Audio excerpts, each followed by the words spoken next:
Welcome to Professionals and Coffee, a virtual collective focused on boosting the professionals' profile of international and domestic students, newcomers, recent grads, and professionals through virtual coffee chats. My name is Carolina Salinas, and I'm a communications professional, founder and project manager of Professionals and Coffee. Today, I'm excited to have Ted Bravakis, one of the partners at Bravacomm.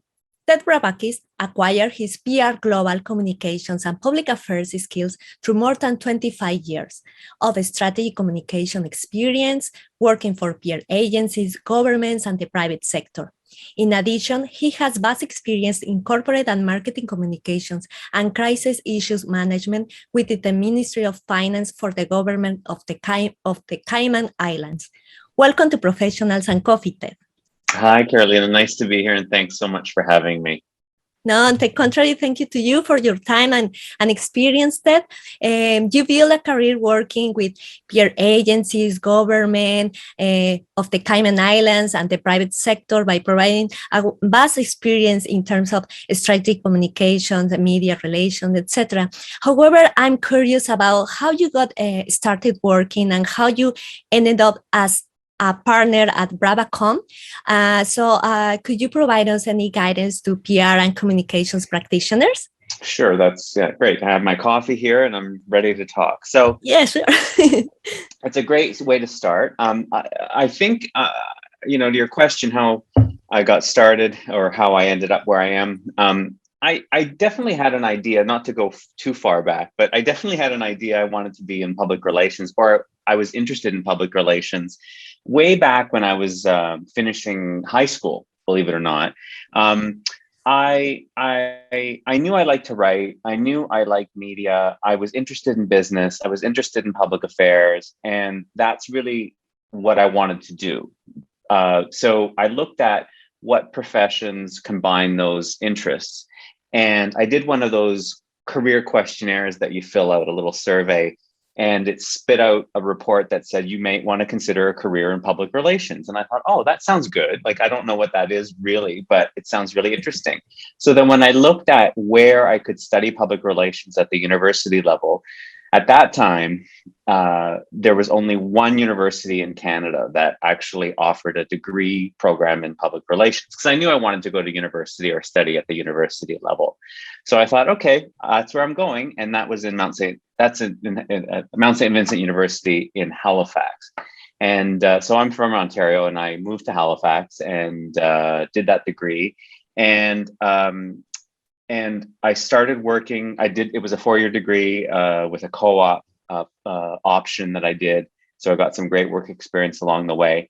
And then I started just before I graduated, I started working for a boutique PR agency in Halifax, and really just haven't kind of looked back since. So I have that it's been all I've ever done. It's not like I've done anything else. So for me, it's kind of, I think, in my DNA. So to answer your question, for those kind of looking to get into PR, I think, some foundational education is just a must. You really need to have some formal education in public relations, given where we are now. And there are so many good programs at the college and university levels now across Canada, at the graduate level as well. And so a public relations education training is a must. And then from there, I would say a good understanding of how media works, and both the journalistic and business sides, right? Because that's important. And a knowledge of business and how it works as well, particularly given how fast-paced and how much things have changed and evolved in the profession, and how the public and private sectors interact as well. So an understanding and a knowledge of government. And then finally, I would say a curiosity. If I had to identify a quality, a curiosity about the world around us, the people in it, the issues around it. And I would say those kinds of ingredients would be what I would suggest to anybody considering a career in public relations. Yeah. Okay, thank you so much. Yeah, I was so curious about it. And also, Could you tell us what is Bravacom? Because I saw on your website Bravacom and Bravacom. So, so that our audience can understand more about it, please. Yeah. So, Bravacom is a practice within our firm, and it was founded by my partner, Shellie Suter.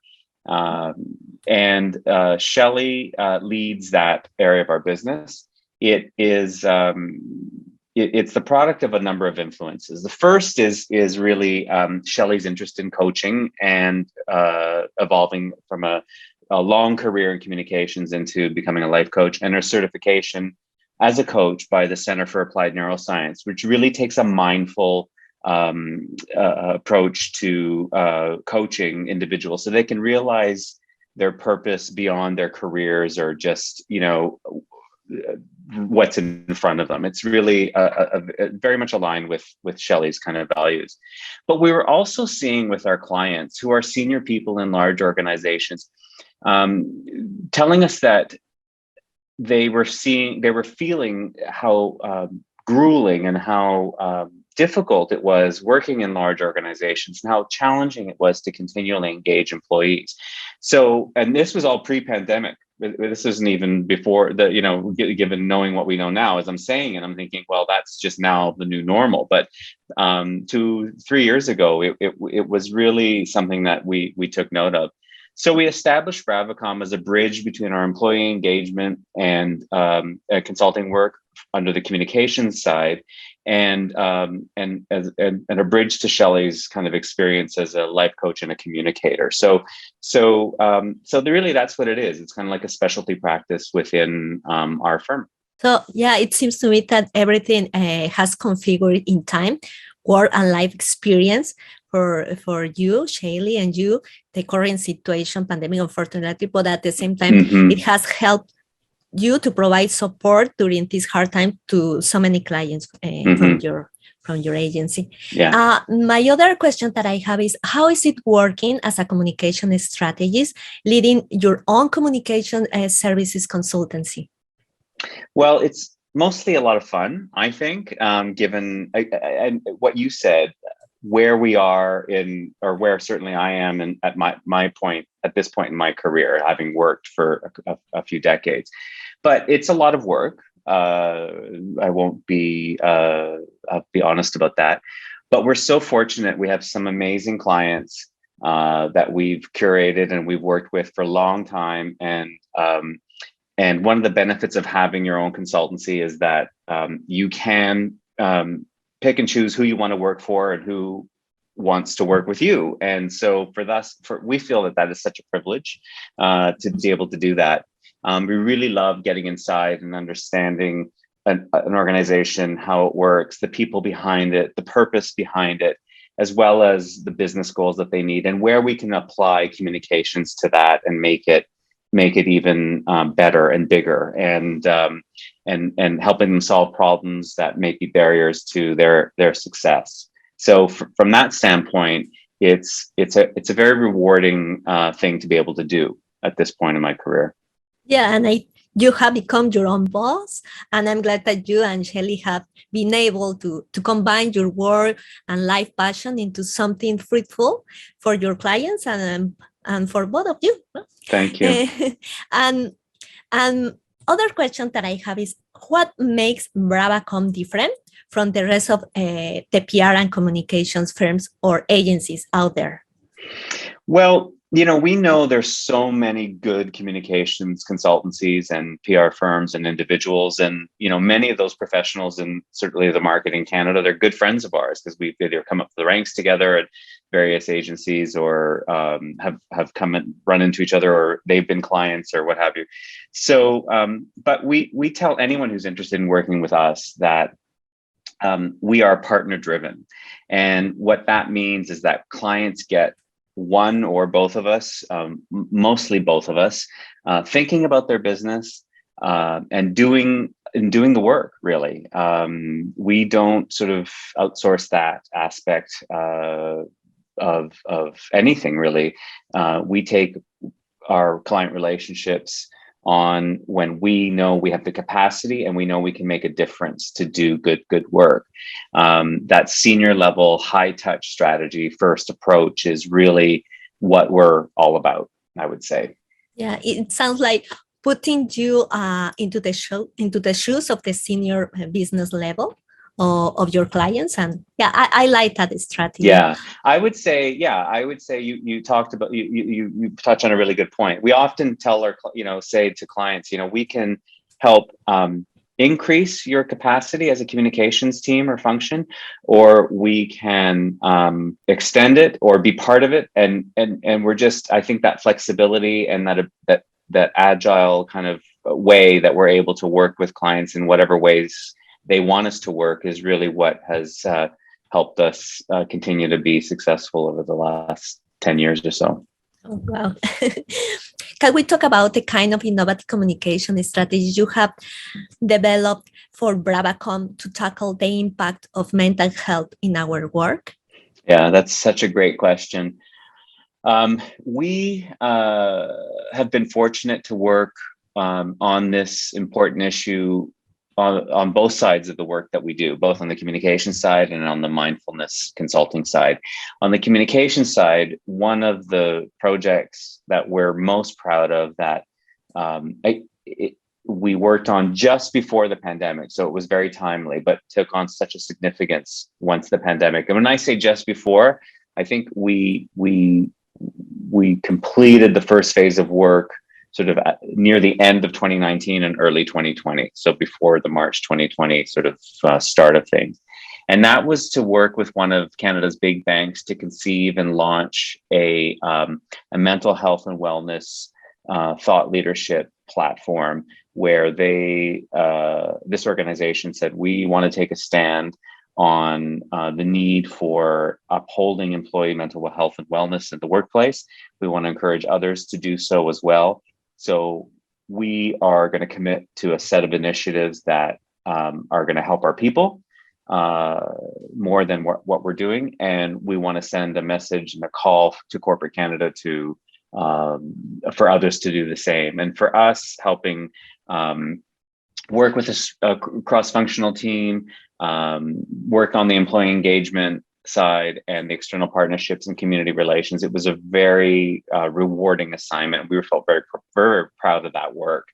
And on the other side, it's interesting how experience and life kind of meld together. But because Bravacom, CALM, that part of our business was still new, we had developed some workshops and training, or Shellie had, on mindfulness, and those were meant to be done in person.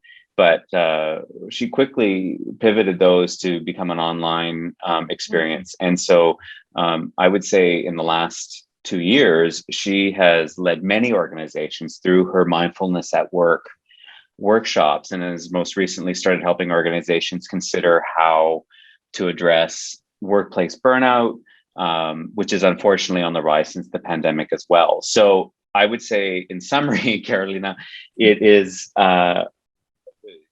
probably not a topic that is going to disappear anytime soon. I think that both on the communication side and on the mindfulness side, we will be focusing on that kind of work and bringing our experience for quite some time. Yeah, unfortunately, I think that this pandemic has brought us a lot of stress, a lot of anxiety, uncertainty. And I think that this is an excellent point to start helping organizations and their employees, because yes, this will be, unfortunately, the future theme that so many organizations will have to deal with. Other question that I have is, what parts of your job do you find the most interesting, as well as the most challenging? Mm-hmm. I would say I find my client's business, my various individual clients' business, the most fascinating. We work with so many great organizations, and I love getting to know and understand their business, what makes it tick, the people behind it, the leadership. If they're part of a global organization, where Canada sits within that construct, all of those things. I would say what's challenging is sometimes we don't have enough capacity, I'm not going to say it's not necessarily capacity, but we would love to spend more time trying to, even more time understanding, getting even deeper into our clients' business. I really like helping clients solve problems, figure out a way forward when they're facing a difficult situation. Sometimes it's just being a third-party perspective, or bringing that third-party perspective and being a voice of clarity when either they're in a contentious or sensitive situation. I find that very rewarding. I don't know if that's just kind of my personality in terms of wanting to solve problems, but building that communication strategy from the ground up, I also find extremely rewarding, but challenging, right? Challenging in the sense that sometimes organizations don't put enough diligence on the communications strategy process, right? They want to skip the research and the analysis and go right to tactics, or they don't measure what they're doing, and they're not using data. These are things that these are things that sometimes are challenging and frustrating, especially when there's a short window of time to do things. But I think as communications professionals, we have to uphold that discipline that other functions, whether it's finance or HR or marketing, nobody sort of second guesses the need to do market research before you launch a product. But why is it such a challenge sometimes to convince leaders in organizations that we need to get more data to understand why we should do something and how we should present something and what our messages are? So it's that the challenges are really associated with the kind of work and the different kinds of organizations that we work with, but mostly it's fun. Yeah, and I totally agree with you. The most challenging thing for me is to interact with people, to get to know each other. Sometimes, technology, it's what I don't like sometimes because you can control sometimes. And what has changed in this sector since the beginning of the COVID-19 pandemic? Such a good question. I mean, that would be another entire discussion that we could have, right, on what's changed. But so much has changed in how we work, not only for our industry, but for every sector. And I would say it's the thing that I struggle with is in providing advice to clients is we don't have that face-to-face communications channel at our disposal like we did before. And we're human beings. We're hardwired for interpersonal communications. This is artificial. It's nice to be able to see people, but it's not. We are built for interaction, and it's the highest value form of communication, right? Face-to-face, personal interaction. And so not having that when you're trying to build engagement, when you're trying to build trust, when you're trying to restore trust, is a challenge. And we have to take that into account. And taking that element out of the mix has been difficult, I'll be honest, because it's so high value. Especially for leaders and their people or dealing with sensitive situations. Clearly issues and crisis management, the ability to sort of navigate those in a sustained way, is different now. Not different fundamentally, but certainly is more common. Usually you'd have an issue come up, it would have run its course and then subside, really, in terms of the flow of an issue. What we're seeing is, we have a 2-year kind of major issue, this pandemic, that is forcing us to operate in a sustained issues management way, and that's challenging. That's taxing on people. It's hard for stakeholders, because you want to move forward, but you can't because we are all in this situation. And it requires a knowledge and a sensitivity and an ability to kind of constantly assess and evaluate where you are. And I think those skills have always been part of the communications mix at a consulting level, but they're even more at the forefront.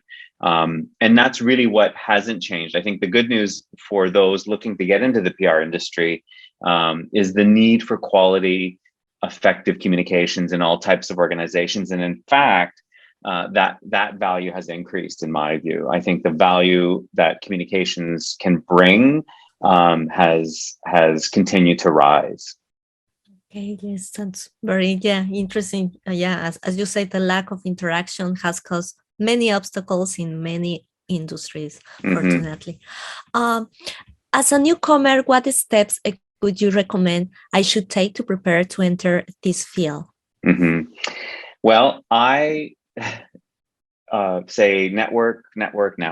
And I don't mean in the transactional kind of networking, kind of way. I mean, engage with as many people as you can to learn about what they do, what opportunities they see, be top of mind so that as things come across their desks, that they may need someone that you or an individual can be brought forward.